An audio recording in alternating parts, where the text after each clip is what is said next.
At my son's birthday, my mother announced, "We're not acknowledging him as family." I'd been funding her boutique for 3 years. Monday morning, she found the locks changed and an eviction notice. I never thought I'd be writing this, but here we are. I'm 34, married to my wonderful husband Jake for 8 years, and we have a 7-year-old son named Arthur. This story is about how my mother's cruelty at my son's birthday party finally pushed me over the edge, and how I made sure she faced the consequences of her actions. To understand what happened, I need to give you some background about my relationship with my mother, Linda. She's 58, divorced from my father when I was 12, and has always been what you might call particular about appearances and social status. Growing up, she made it clear that image was everything. The right clothes, the right friends, the right achievements. Nothing I did was ever quite good enough, but I kept trying anyway. When I got married to Jake, Mom wasn't thrilled. Jake's a wonderful man, works as a high school teacher, coaches the baseball team, and is the most genuine person I know. But he's not what my mother would call ambitious in the financial sense. He's passionate about education and making a difference in kids' lives, which doesn't exactly translate to the six-figure salary my mother thought I deserved in a husband. The criticism started early. Are you sure he can provide for you properly? Teaching doesn't exactly set you up for early retirement. Maybe he should consider a more lucrative career path. I defended Jake constantly, but Mom's disapproval was a constant undercurrent in our relationship. Things got worse when Arthur was born. Jake and I were over the moon, of course. Arthur was this perfect little baby, with Jake's dimpled smile and my stubborn streak. But Mom's reaction was complicated. She seemed happy enough when other people were around, posting photos on Facebook and playing the doting grandmother. But privately, she made little comments that stung. He's going to need a college fund, you know? Teaching salaries won't cover that. I hope you're planning to give him more opportunities than his father had. Children from single-income families often struggle academically. It was death by 1,000 cuts. These constant implications that Jake wasn't good enough, and by extension that Arthur was somehow disadvantaged because of his father. The real trouble started 3 years ago when Mom decided she wanted to open a boutique. She'd always been interested in fashion and claimed she had a natural eye for style. She found this perfect little storefront downtown and came to me with a business proposal. "Sweetheart, I know you and Jake have been doing well with your marketing business," she said. We were having lunch at her favorite upscale cafe, and she had that tone she used when she wanted something. "I've found the most amazing opportunity. This boutique space just opened up on Main Street, right in the heart of the shopping district. I should mention that my freelance marketing business had really taken off over the previous few years. I specialized in social media strategy for small businesses and had built up a solid client base.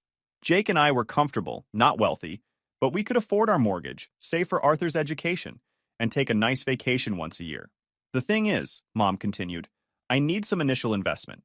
Just to get started. The lease deposit, initial inventory, some basic renovations. Nothing too major." She quoted me a figure, $15,000.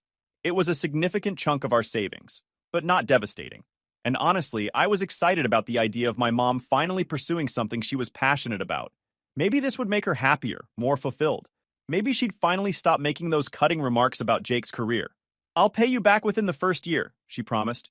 "Once the business gets established, you'll see returns on your investment. This is going to be huge." Jake was hesitant when I brought it up to him that evening. "Are you sure about this?" he asked. "15,000 is a lot of money. And your mom? Well, she doesn't exactly have a track record with business ventures." He was right. Over the years, Mom had started and abandoned various projects. The jewelry making phase, the real estate license she never used, the online resale business that lasted 3 months. But this felt different. She seemed more committed, more serious. "She's my mother," I told Jake. "And if this works out, maybe she'll finally be happy. Maybe she'll stop." I didn't finish the sentence, but Jake knew what I meant. Maybe she'd stop making us feel like we weren't good enough. So I wrote the check. $15,000 from our savings account, handed over with a hug and wishes for her success. The boutique, Linda's Collections, opened 6 months later. It was beautiful, I'll give her that. She had good taste, and the store was elegant and well curated. But within 3 months, she was back asking for more money. "Just a temporary cash flow issue," she explained. "Retail is seasonal, and I need to bridge the gap until the holiday shopping season kicks in. 5,000 should do it." This time, Jake was more vocal in his objections. "This wasn't part of the original plan," he said. "She promised she'd be self-sufficient after the initial investment." But Mom had an answer for everything. The economy was tough. Small businesses always struggled in the first year. She just needed a little more time to build her customer base. And there was always that underlying implication that if we didn't help, we were being selfish. Family helps family, right? So I gave her another 5,000. Then 3 months later, it was 4,000 for new inventory. 6 months after that, another 3,000 for marketing expenses. Each time, she promised it would be the last time. Each time, she had a perfectly reasonable explanation. And each time, Jake grew more frustrated while I felt more trapped between my husband and my mother.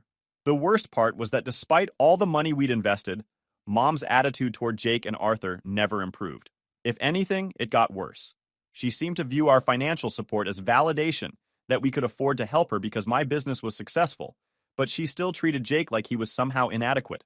At family gatherings, she'd make pointed comments about how some people are content with modest aspirations while looking directly at Jake. She'd talk about Arthur's future in terms that suggested he needed to overcome the limitations of his father's profession. She'd praise my business success while simultaneously dismissing Jake's contributions to our family. Jake, being the patient man he is, mostly just took it, but I could see it wearing on him. He'd come home from family dinners quiet and withdrawn. Once I found him sitting in Arthur's room just watching our son sleep, and when I asked what was wrong, he said, "I just want to make sure he never doubts that he's loved exactly as he is." That broke my heart. My mother's constant criticism was affecting not just Jake, but potentially Arthur too. A 7-year-old shouldn't have to grow up feeling like his father isn't good enough. By this point, I'd given my mother a total of $27,000 over the course of 3 years.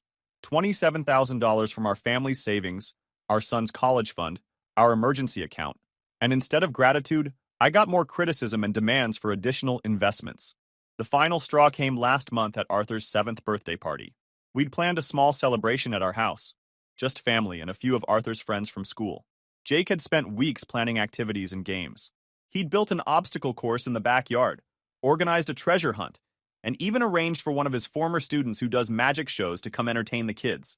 Arthur was so excited. He'd been talking about his birthday for weeks, planning out every detail with Jake. They'd decided on a superhero theme, and Jake had helped Arthur design his own superhero costume. It was one of those perfect father-son projects that reminded me why I fell in love with Jake in the first place. The party was going beautifully. The kids were having a blast with the obstacle course. The magic show was a huge hit, and Arthur was glowing with happiness. Jake was in his element, making sure every child felt included and having fun. Even my mother seemed to be enjoying herself, chatting with the other parents and taking photos. Then came time for presents and cake. Arthur was opening his gifts, and Jake was helping him read the cards. My mother had given Arthur a very expensive electronic tablet, which was incredibly generous, but also completely inappropriate for a 7-year-old. When Arthur thanked her politely, but then got more excited about the baseball glove Jake's parents had given him, I saw Mom's expression change. "Aren't you going to set up the tablet?" she asked Arthur. "It's very advanced. Educational games, art programs. Much more sophisticated than a simple baseball glove." Arthur, being 7, was honest in the way only children can be. "I like the glove better, Grandma. Daddy's been teaching me to catch, and now I have my own special glove."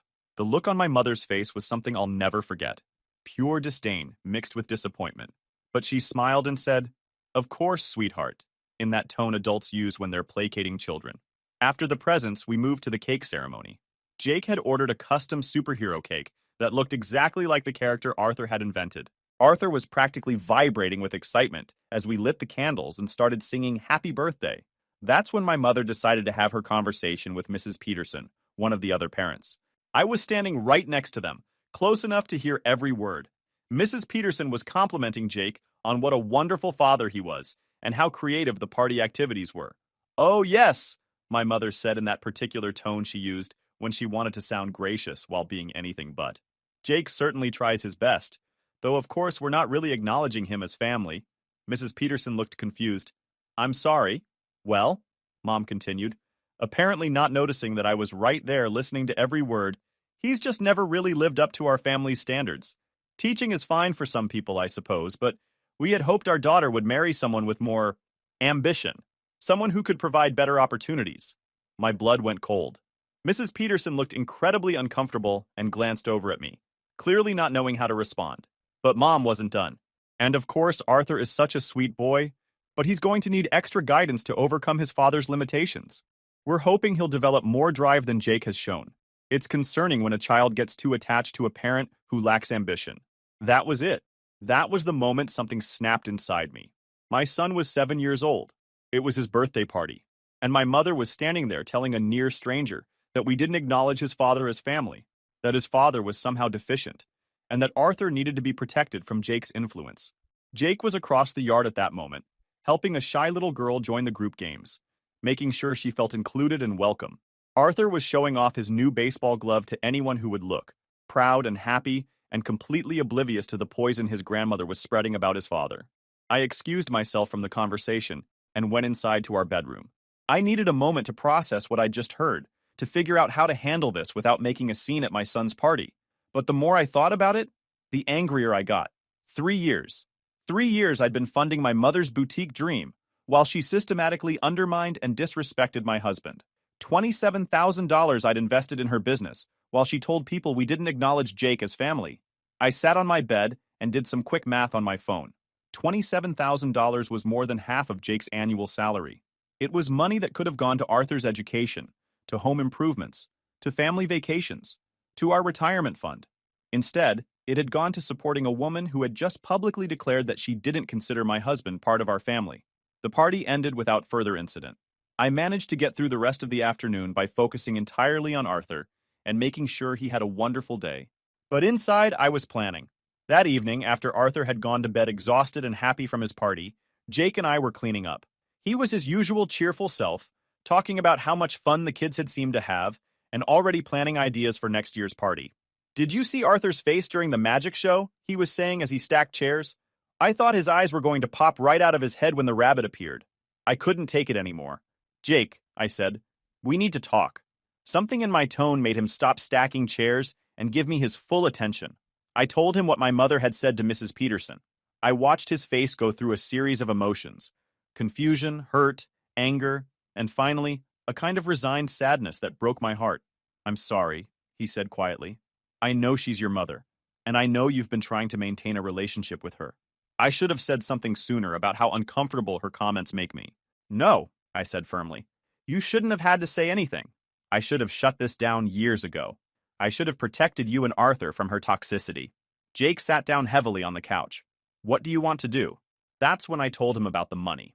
All of it. The initial $15,000 and every subsequent loan over the past 3 years. Jake knew about some of it, but not the full extent. $27,000, I said. "I've given her $27,000 while she's been telling people we don't acknowledge you as family." Jake was quiet for a long time. Then he said, "What does she need so much money for?" I thought the boutique was doing well. "I don't know," I admitted. "Every time I ask for specifics, she gives me vague answers about cash flow and seasonal fluctuations. But Jake, I'm done. I'm completely done with this." We stayed up until nearly 2 in the morning talking about it. Jake, being Jake, was concerned about burning bridges with my family. He worried about the impact on Arthur, about my relationship with my mother, about whether we were being too harsh. But I had reached my breaking point. My mother had crossed a line that couldn't be uncrossed. She had insulted my husband at our son's birthday party in front of other parents while benefiting from thousands of dollars of our money. "She's been taking our money while systematically disrespecting you," I told Jake. "She's been undermining our marriage and potentially damaging Arthur's relationship with his father. This isn't about being harsh. This is about protecting our family." The next morning, I started making phone calls. First, I called my lawyer. We'd used him when we bought our house, and I knew he handled business matters as well. I explained the situation and asked about my options for recovering the money I'd loaned to my mother. "Do you have any written agreements?" he asked. "No," I admitted. "It was all verbal. Family loans, you know? That makes it more difficult," he said, "but not impossible." "Do you have records of the payments? Bank transfers, canceled checks, anything like that?" I did. I'd kept meticulous records of every payment, mostly for tax purposes, since I'd been treating them as business investments. "The first step would be sending a formal demand letter," he explained. "If she doesn't respond or refuses to pay, we can discuss legal action. But I have to warn you, family financial disputes can get very messy very quickly." I told him to draft the demand letter. Next, I drove downtown to the boutique. I needed to see for myself what my $27,000 had bought. Linda's Collections was in a prime retail location, with large windows facing the main shopping street. The store looked successful from the outside. Well-maintained, attractive displays, good foot traffic. I watched for about 20 minutes before going in. Quick pause, fellas. YouTube just dropped this new hype feature. If you're hooked on this story, smash that hype button. It tells YouTube this video deserves to blow up, and it keeps even crazier stories coming your way. Thanks so much for your support. All right, back to the drama. The interior was beautiful. High-end fixtures, carefully curated merchandise, professional lighting. This was not a struggling business. This looked like a thriving retail operation. My mother was behind the counter, helping a customer select a handbag. She looked up when I entered and smiled, though I thought I detected a hint of nervousness in her expression. Sweetheart, what a nice surprise. What brings you downtown? I waited until the customer left before responding. I need to talk to you about the business, I said. About the loans I've given you.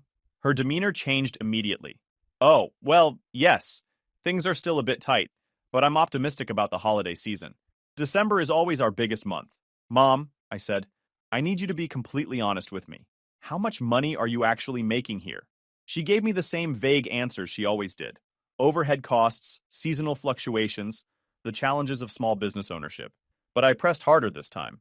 I've given you $27,000 over 3 years, I said. This place looks successful. Where is that money going? That's when she got defensive. I don't appreciate being interrogated like this. I'm your mother, not some stranger you need to audit. The business is fine. I just need a little more time to get ahead of expenses. How much more time? I asked. And how much more money? Well, she said, and I could see her calculating in her head, if you could help me through the next few months, maybe another 8 or 10,000, I should be able to turn things around by spring. Another 8 to 10,000. On top of the 27,000 I'd already given her, while she told people at my son's birthday party that we didn't acknowledge his father as family. I need to think about it, I told her, and left the store. That afternoon, I did something I probably should have done years earlier. I drove to the county courthouse and pulled the business records for Linda's collections. What I found there changed everything. According to the public records, my mother had incorporated the business 3 years ago, right around the time she'd asked me for the initial investment. But here's the thing. She'd listed herself as the sole owner and operator. No mention of investors or loans. No indication that anyone else had contributed to the business. More interesting were the annual reports she'd filed. Based on her own documentation with the state, Linda's collections had been profitable every year since opening. Not hugely profitable, but solidly in the black. The revenue figures she'd reported were substantially higher than what she'd been telling me. I sat in my car outside the courthouse and stared at those documents for a long time. My mother had been lying to me, not just exaggerating or being overly optimistic about future prospects. Lying. The business was making money, and she'd been using my loans for something else entirely. When I got home, Jake took one look at my face and knew something had happened. What did you find out? I showed him the business records. We sat at our kitchen table and went through everything together. The profitable revenue reports. The discrepancy between what Mom had told me and what she'd reported to the state. The fact that she'd never acknowledged my financial contributions in any official capacity. She's been scamming you, Jake said quietly. This whole time, she's been taking your money while the business was actually successful.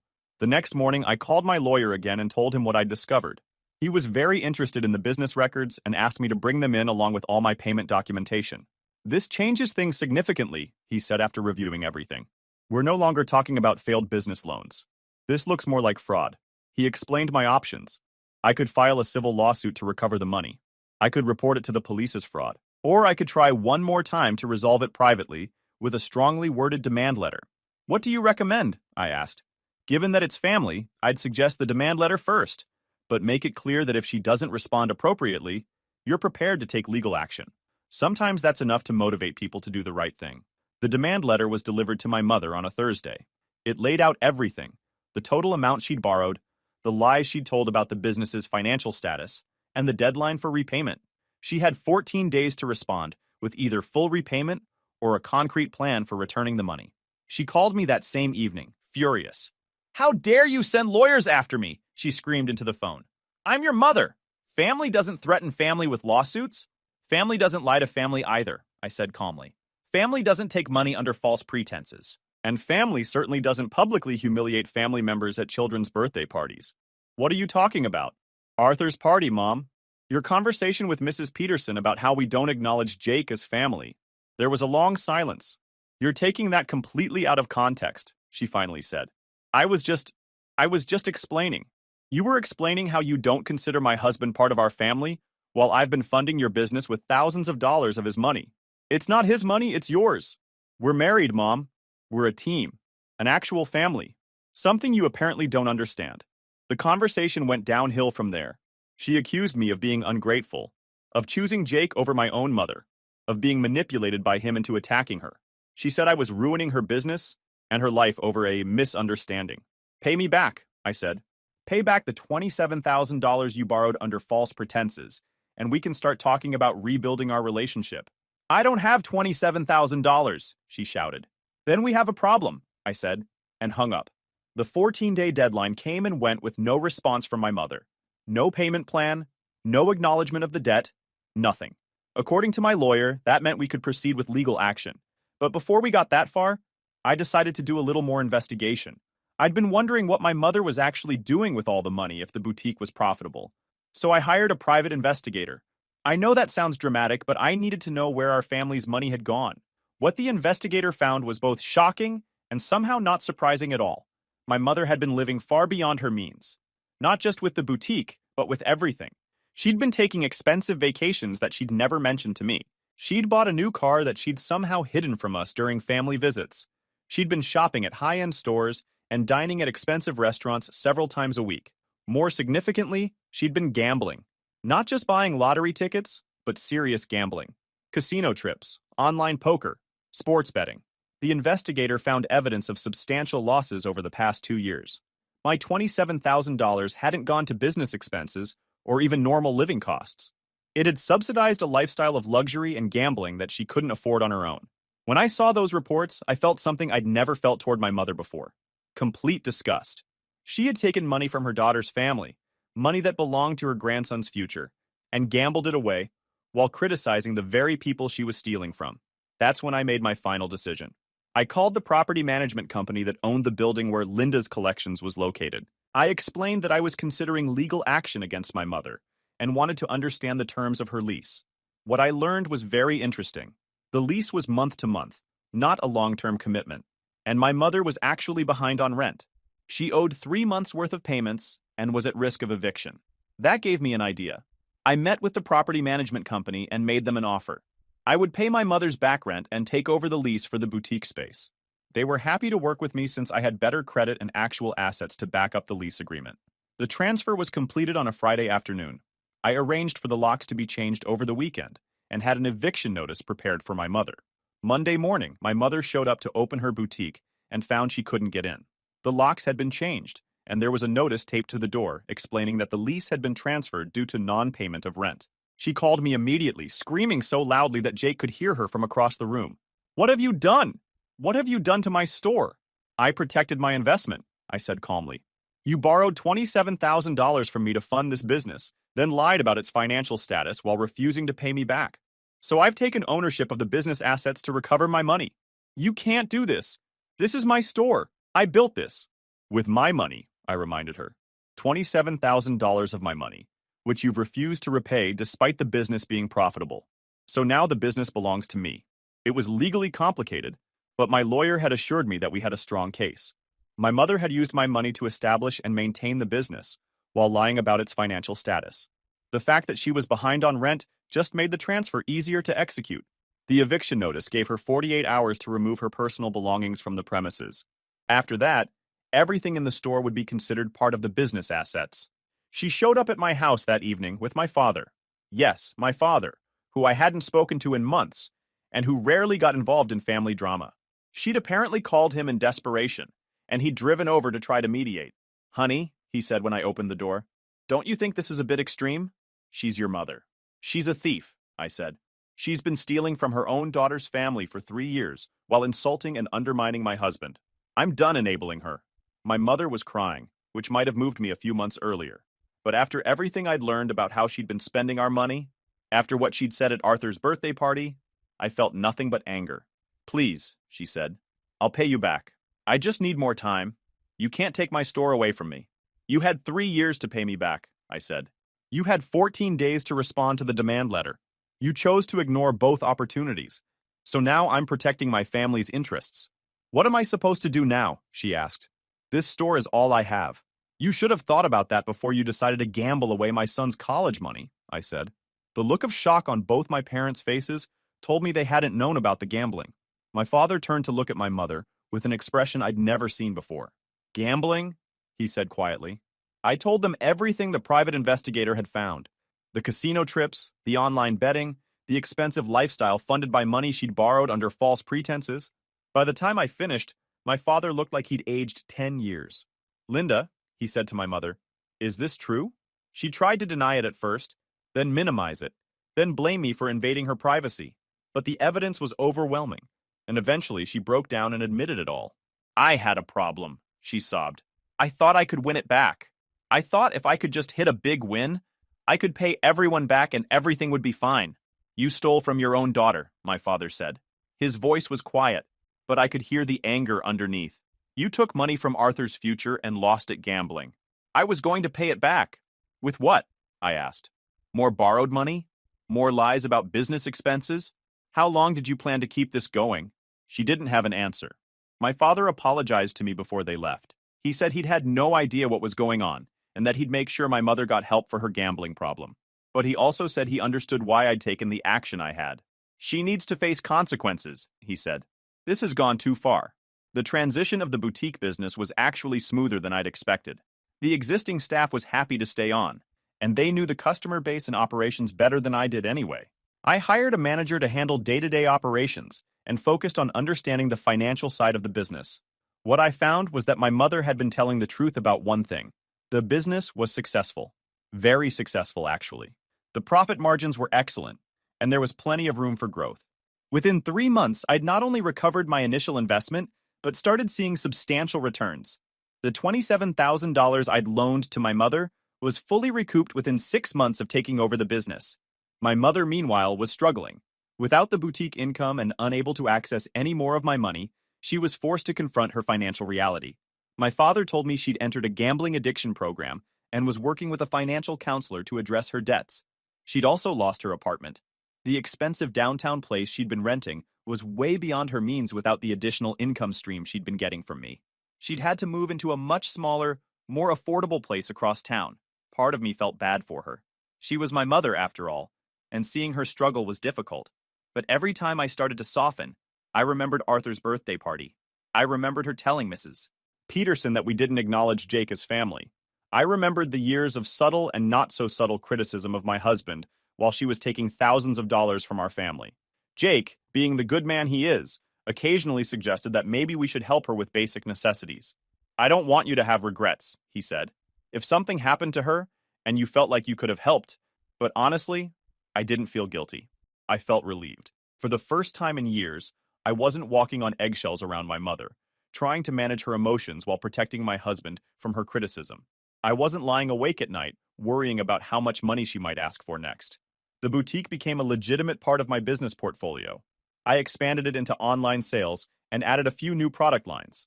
Within a year, it was generating more income than my original marketing business. Arthur noticed that Grandma Linda wasn't around as much anymore, but he didn't seem particularly bothered by it. He was too busy with school and baseball and all the normal activities of a 7-year-old. Jake had never hidden his discomfort around my mother, and I think Arthur picked up on that tension even if he didn't understand it. My father stayed in touch and would update me occasionally on my mother's progress. She was apparently doing well in the addiction program and had found a part-time job at a department store. He said she asked about Arthur and wanted to rebuild the relationship, but he also understood why I needed space. She knows she messed up, he told me. She knows she hurt you and Jake and potentially Arthur, but I also think she's finally starting to understand the real impact of her actions. I wasn't ready to hear that yet. Maybe someday I'd be open to rebuilding some kind of relationship with my mother, but it would have to be on completely different terms. She'd have to genuinely acknowledge the damage she'd done, not just to our finances, but to our family dynamics. She'd have to prove that she understood why her treatment of Jake was unacceptable. Most importantly, she'd have to understand that Jake and Arthur and I were a unit, a family, and anyone who wanted to be part of our lives would have to respect that. The boutique is still running successfully 2 years later. I've turned it into a small chain with 3 locations, and it's become a legitimate business enterprise that employs 12 people and serves hundreds of customers. My mother has never seen a penny of the profits,